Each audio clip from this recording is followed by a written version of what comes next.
मध्य प्रदेश के गृह मंत्री डॉक्टर नरोत्तम मिश्रा ने पुलिस मुख्यालय भोपाल में virtual western region police coordination committee की मीटिंग का शुभारंभ किया। डॉक्टर मिश्रा ने मध्य प्रदेश में पुलिस विभाग द्वारा अपराधों की रोकथाम के लिए की जा रहे नवाचार जैसे एफआईआर, आपके द्वारा EFIR, कोरोना योद्धाओं को सम्मानित करना, परिजनों को अनुकंपा नियुक्ति देना, अपराधियों के विरुद्ध दंडात्मक कार्रवाई के लिए किए जाने वाले सशक्त प्रयास आदि आदि को गुजरात, राजस्थान, महाराष्ट्र, गोवा और केंद्र शासित प्रदेश दमन दीव के साथ साझा किया है। उन्होंने इस दौरान क्या कुछ कहा है, देखिए संवाददाता मोनू शर्मा की रिपोर्ट। वहीं गृह मंत्री ने मीटिंग के बाद पत्रकारों को संबोधित करते हुए प्रेस ब्रीफिंग की। उन्होंने पत्रकारों से कई अहम मुद्दों पर चर्चा की है। देखिए इस रिपोर्ट में। भोपाल से एक खास खबर। मत उनकी बात से माननीय मुख्यमंत्री जी ने कहा है, समाज के अंदर कुछ इस तरह के लोग सक्रिय हैं जो देश तोड़ने वाली ताकतों के खिलाफ हो जाते हैं तो समाज की तो क्या चली है, भारत तेरे टुकड़े होंगे वाली नारों के साथ चले जाते हैं। जो पाकिस्तान जिंदाबाद के उज्जैन में नारे लगे, उसको कह देते हैं काजी साहब जिंदाबाद के नारे लगे। अब ये क्या है? बिना जांच किए, बिना सोचे, बिना समझे आप ऐसे लोगों का सपोर्ट कर रहे हो। जो ये हिंदू मुसलमान की बात नहीं थी उज्जैन में, ये दो देश का मामला था, दो राष्ट्रों का मामला था। ये बर्दाश्त नहीं होगा मध्य प्रदेश में किसी भी कीमत पे।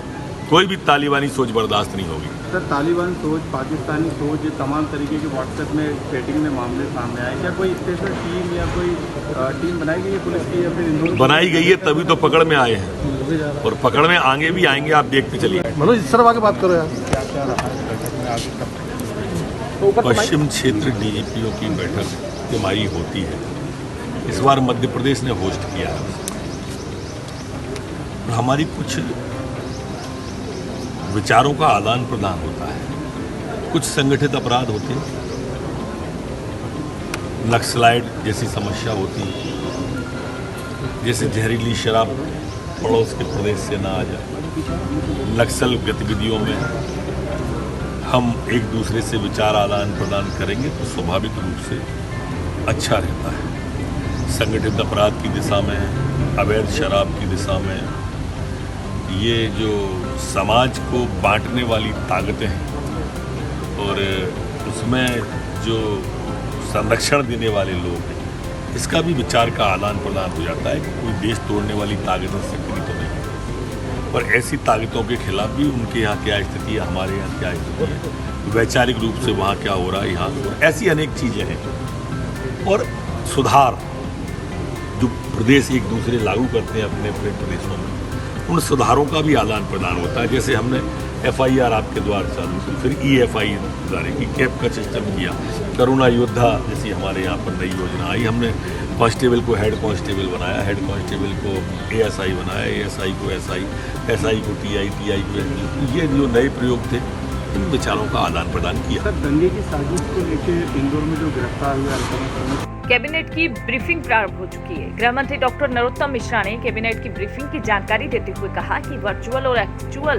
दोनों माध्यम से माननीय मुख्यमंत्री यानी कि शिवराज सिंह चौहान की अध्यक्षता में कैबिनेट मीटिंग संपन्न हुई है। कई महत्वपूर्ण निर्णय लिए गए हैं। माटी के लाल हॉकी टीम सदस्य के रूप में ओलंपिक कांस्य पदक विजेता विवेक सागर को DSP बनाने का निर्णय पारित हो चुका है। और क्या कुछ अहम मुद्दे रहे हैं, देखिए रिपोर्ट। आज वर्चुअल और एक्चुअल दोनों रूप में माननीय मुख्यमंत्री शिवराज सिंह जी चौहान की अध्यक्षता में,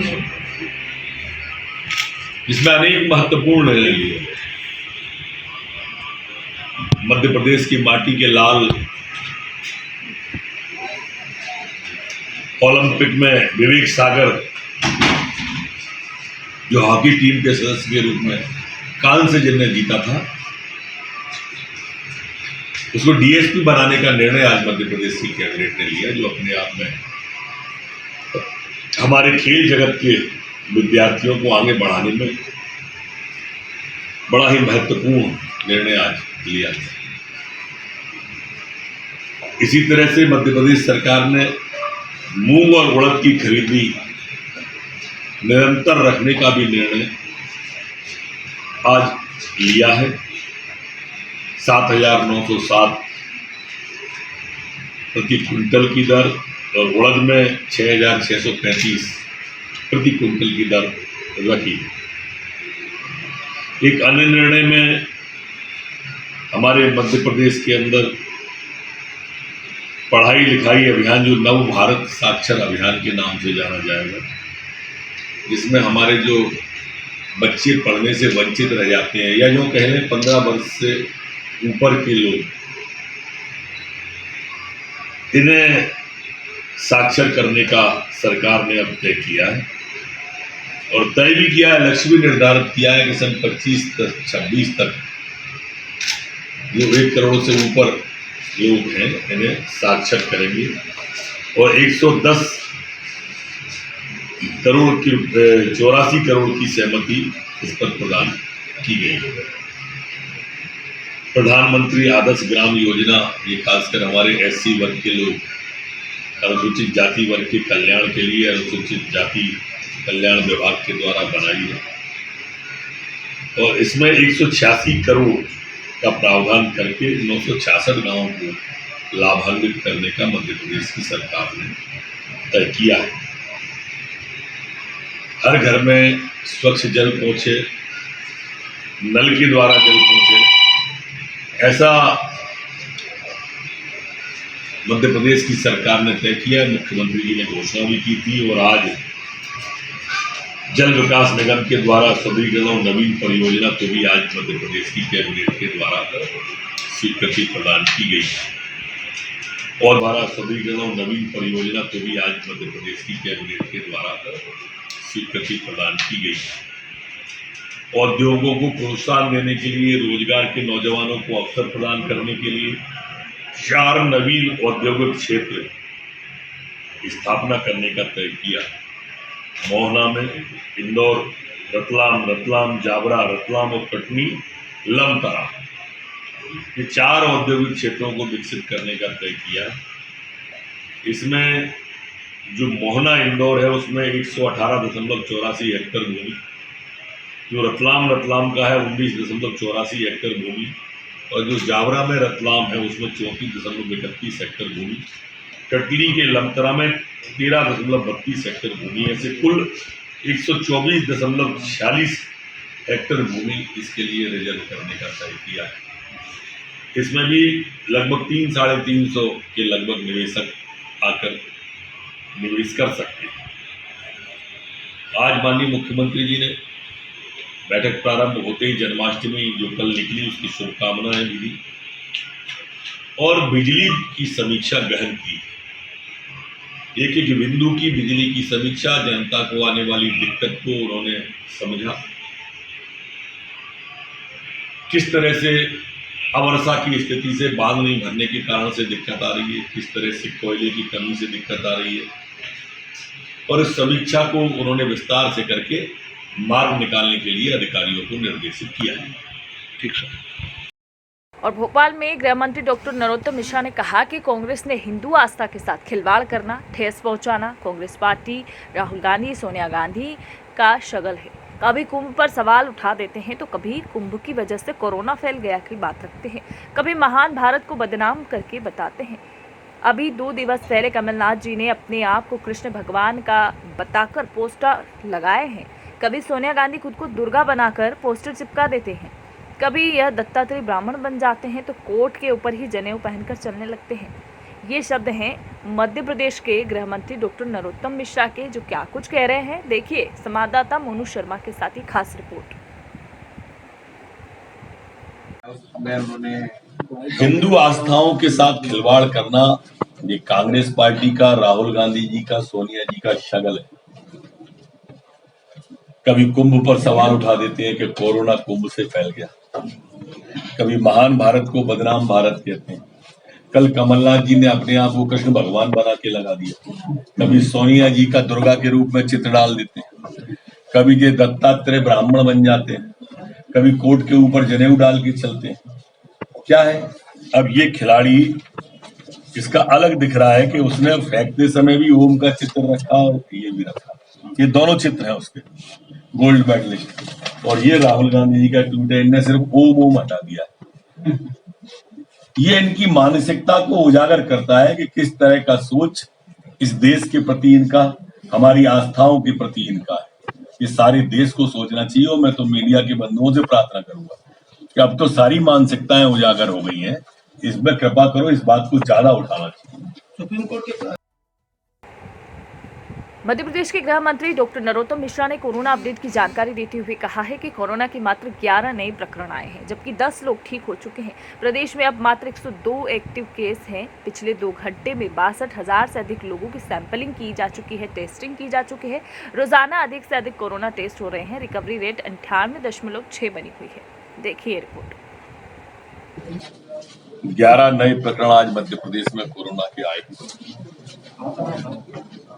जबकि 10 लोग ठीक होकर के अपने अपने घरों की ओर गए। 102 एक्टिव केस मध्य प्रदेश में कुल रह गए। संक्रमण दर हमारी 0.017 मध्य प्रदेश की है, जबकि रिकवरी दर, ठीक होने की दर वही स्थिर है, 98.6 हमारी बनी हुई है। और सैंपल कल 62,162 मध्य प्रदेश के अंदर सैंपल लिए गए। एक बधाई प्रधानमंत्री जी को देना थी। और वहीं पत्रकारों द्वारा सवाल पूछे जाने पर उज्जैन केस में कांग्रेस के विधायक आरिफ मसूद एवं अन्य कांग्रेसी ने मॉब लिंचिंग की बात की, तो वहीं मध्य प्रदेश के गृह मंत्री डॉक्टर नरोत्तम मिश्रा ने कहा कि पहले कांग्रेसी विधायक मॉब लिंचिंग का मतलब नेट से निकालकर पढ़ लें, भली भांति जान लेंगे कि मॉब लिंचिंग किसे कहते हैं। भीड़ के द्वारा किसी को पीट कर मार डालना मॉब लिंचिंग होता है। कृपया मध्य प्रदेश को बदनाम करने का प्रयास न करें। हालांकि कांग्रेसियों के नेता महान भारत को बदनाम भारत बताते हैं। आरिफ मसूद मॉब लिंचिंग के बारे में जानना है तो कमलनाथ से पूछिए कि सन 84 के सिख सभी काले कांग्रेस विधायक और कांग्रेस के तथाकथित शो कॉल्ड नेताओं से प्रार्थना है कि मॉब लिंचिंग का अर्थ नेट पे चले जाएं और निकाल लें। मॉब लिंचिंग में होता है कि भीड़ के द्वारा हत्या की जाए। शब्द को थोड़ा सुधार लें। मध्य प्रदेश को बदनाम करने की वो जो कोशिश कर रहे हैं लंबे समय से, उनके नेता जो भारत माता को बदनाम, महान भारत को बदनाम भारत कहते हैं। और मॉब लिंचिंग का अर्थ अगर आप आरिफ मसूद जी आपको पूछना है तो कमलनाथ जी से पूछ लो। 84 के दंगे में जब सिखों को गले में टाई डाल के जिंदा जला दिया था, कमलनाथ जी ठीक बता देंगे उसके बारे में कि मॉब लिंचिंग किसे कहते हैं। राहुल गांधी ने प्रसन्नता है मुझे, मैं प्रभारी मंत्री हूँ। उस दिन जब मुख्यमंत्री जी ने 31 तारीख का टारगेट दिया और प्रधानमंत्री जी ने मुफ्त वैक्सीन इंदौर को भरपूर उपलब्ध कराई, इंदौर के जिलाधीश कलेक्टर मनीष सिंह को बधाई, उनकी पूरी टीम को बधाई कि उन्होंने, जैसी इंदौर की ख्याति बन गई है नंबर 1 आने की, चाहे वो सफाई का, स्वच्छता का क्षेत्र हो, चाहे वो पानी के संबंधित में हो, चाहे कोरोना के संबंधित में हो, सब में नंबर 1 हमारा इंदौर आ रहा है। मध्य प्रदेश का गौरव बढ़ता है। इंदौर से दुबई के लिए कल हमारे मध्य प्रदेश के सागर के प्रहलाद जी पाकिस्तान से वापस आए हैं। एक लंबा कालखंड बाहर बिताने के बाद इसे सक्षम नेतृत्व कहते हैं। आज अभिनंदन से लेकर प्रहलाद तक पाकिस्तान घर छोड़ने आता है, ये सक्षम नेतृत्व।